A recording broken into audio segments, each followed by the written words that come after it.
Halo, saya Igo, saya seorang arkeolog. Ini dia 10 pertanyaan dari sampai pagi untuk saya.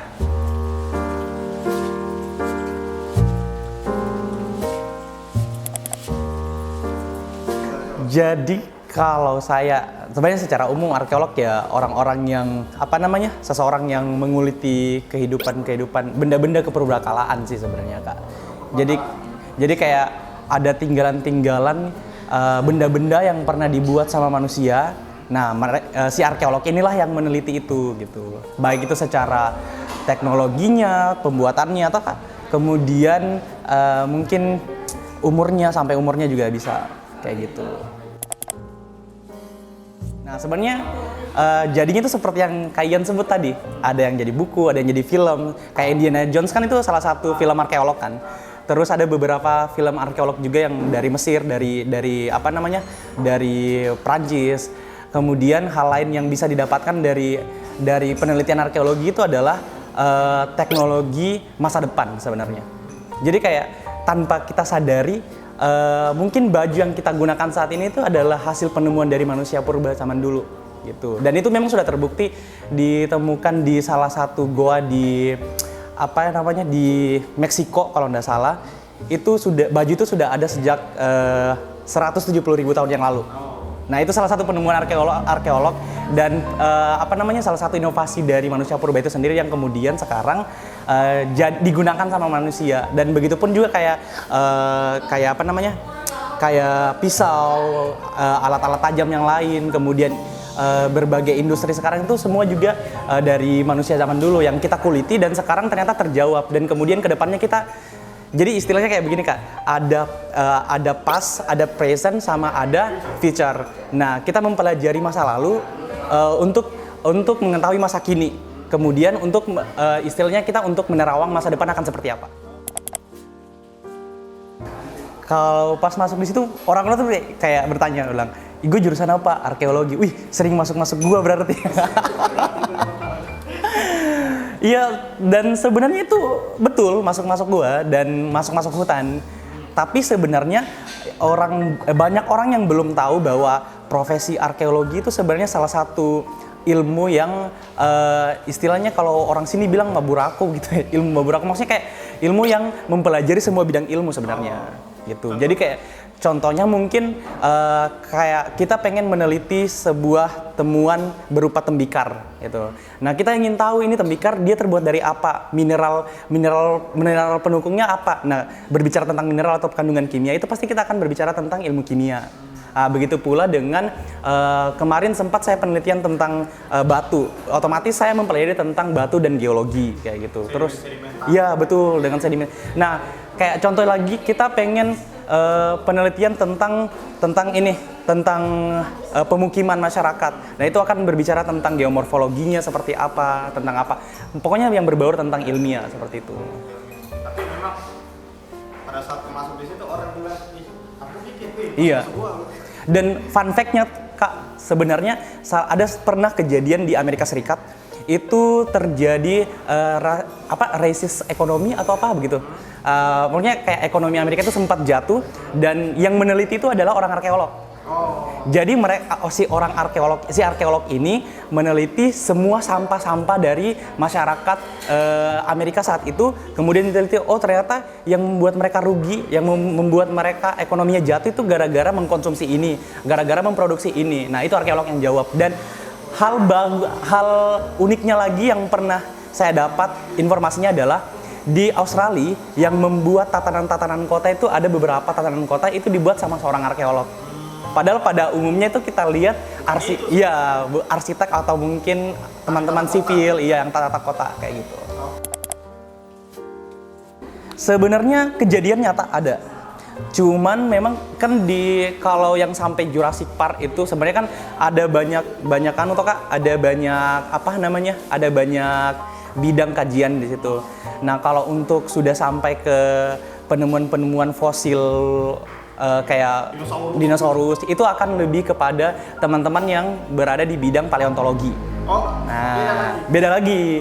Cuman kadang arkeolog memang bantu juga. Nah, si arkeolog kenapa arkeolog tidak bisa sampai ke situ? Karena si arkeolog ini dia cuman cuman fokus di benda yang sudah digunakan sama manusia. Gitu, manusia dan bendanya. Tapi di Indonesia sendiri itu kita sudah banyak menemukan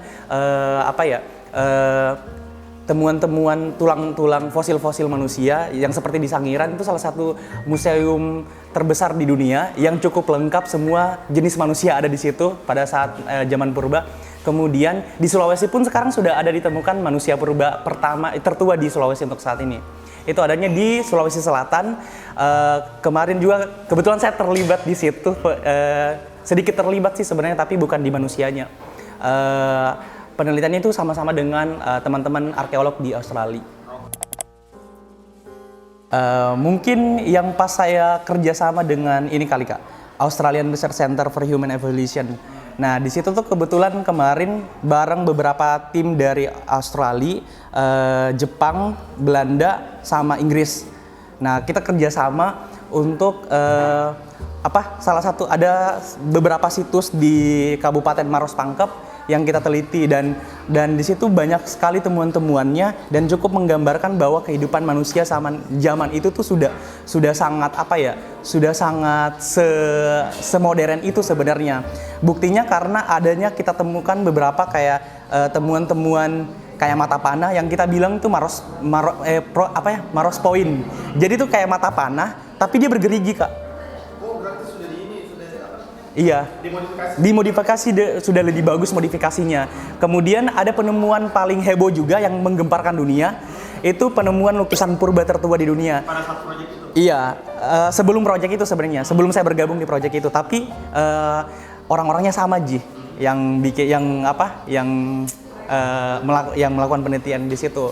Dan lukisan itu ada di Maros Pangkep, iya di kawasan Maros Pangkep itu ada babi rusa, gambar babi rusa itu pas di dating sekitar 49.000 tahun yang lalu, dan itu lebih tua dari temuan yang ada di Eropa dan menggambarkan bahwa Indonesia ternyata lebih duluan maju secara intelektual mungkin ya. Iya, secara peradaban itu lebih maju dibanding orang-orang yang ada di Eropa gitu. Sebenarnya ada satu penemuan, maksudnya iya. Kalau penemuan secara pribadi itu sebenarnya mungkin lebih kepada kayak temuanku waktu skripsi saja sih sebenarnya Kak.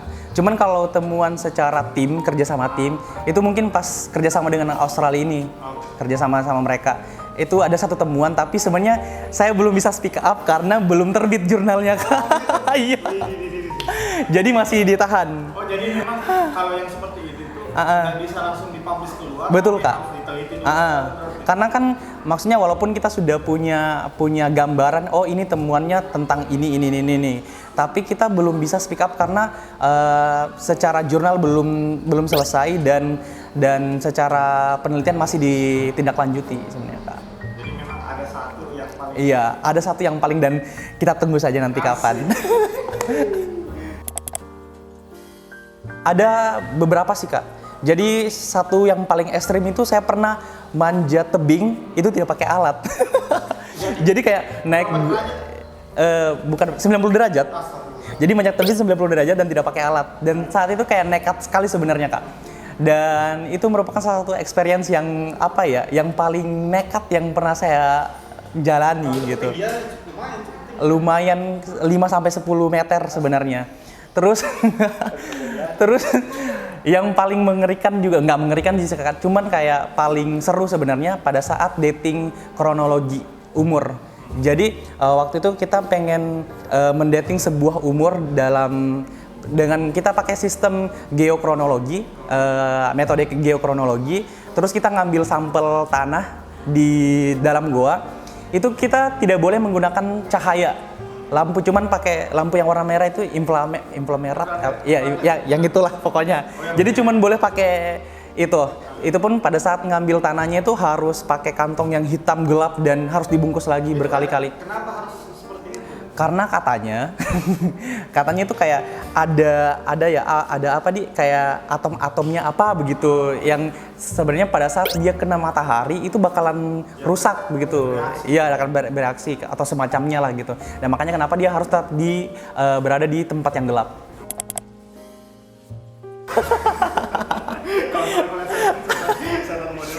Tapi satu hal ya ketika kita ke daerah-daerah begitu toh kan, satu hal yang kita tanyakan ke masyarakat itu pasti kita bilang, Om, Bapak, di sini adakah tidak tempat keramat? Karena kan biasa orang-orang itu menganggap itu keramat, padahal sebenarnya sebuah situs arkeologi sebenarnya. Iya. Nah itu pernah terjadi sebenarnya pada saat saya jelajah exploration di 3 kecamatan di daerah Kolaka Utara. Saat itu terus saya membawa teman-teman satu tim itu sekitar 23 orang, dan setelah pulang dari sebuah gunung di sana, bukit sih sebenarnya Kak.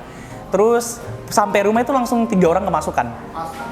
Dan kemasukannya itu kayak satu entah itu benar atau salah, tapi itu memang benar-benar terjadi. Jadi kayak entah mungkin saya satu makhluk saja, terus ada 3 orang itu ganti-gantian kemasukannya. Dan itu dari Kolaka Utara sampai pulang ke Kendari masih jalan. Dan parahnya sampai ada satu teman saya itu dia akhirnya karena mungkin orang tuanya sudah tidak mau teman saya ikut-ikut lagi, jadi akhirnya dia pindah jurusan. Akhirnya integrasi karena gara-gara ya makhluk halus gitu. Artinya kalau di luar orang nggak percaya kan? Iya. Tapi kalau di Indonesia, betul. Kayak Indonesia tuh punya banyak istilahnya kayak pamali begitu Kak. Kalau toko ya, karena mungkin saya sebenarnya suka di bidang litik itu artefak batu, dan saya suka di bidang landscape purba. Jadi saya mengidolakan salah satu bos saya, yaitu Pak Adam Brom. Dia seorang profesor di Griffith University, juga kemarin yang sama-sama kerjasama di Australian Research Center. Jadi ahli. Iya, dia ahli batu sebenarnya. Ahli batu. Yang di pinggir jalan mau batu. Tapi saya gara-gara pukul-pukul batu itu kasih skripsi anaknya selesai. Nah, look at me now. Tapi satu pesan dulu yang pernah dikatakan sama almarhum pembimbing saya itu, dia bilang kalau pengen jadi miskin, jadi arkeolog. Tapi kalau pengen jadi kaya, jadi arkeolog. Jadi intinya sebenarnya kalau di Indonesia secara umum ya Kak, kita di Indonesia itu sebenarnya profesi arkeolog itu masih kurang diperhatikan sebenarnya. Dan untuk mungkin kayak profesi-profesi lain seperti akuntan and yang lain-lain begitu, mereka tuh banyak bisa temukan lapangan kerja di swasta begitu, perusahaan-perusahaan swasta atau NGO. Nah, sementara kalau di arkeolog sendiri itu kita cuma bergantung pada pemerintah Kak. Nah, sementara sekarang itu pemerintah juga kan tidak memprioritaskan profesi arkeolog sebagai ini kan. Nah, itu yang menjadi alasan ya kenapa mungkin arkeolog itu ada yang berhasil, ada yang enggak. Ada yang akhirnya memutuskan untuk bukan berarti pindah. Maksudnya setelah lulus kuliah akhirnya tidak mendalami arkeologi lagi begitu, tapi pindah ke profesi lain.